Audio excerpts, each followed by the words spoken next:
In the wooden maze, she has got organic branches that she likes and is learning how to be my pet. As for my hamster, he's left the nest. He's sneaked out from my feet. He's sneaked out when I've opened the door and hidden somewhere near the Christmas tree. My goodness.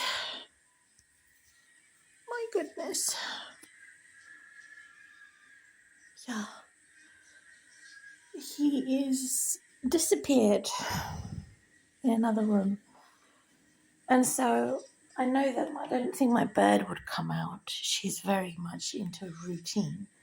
It's the hamster that comes out. Cheeky little monkey.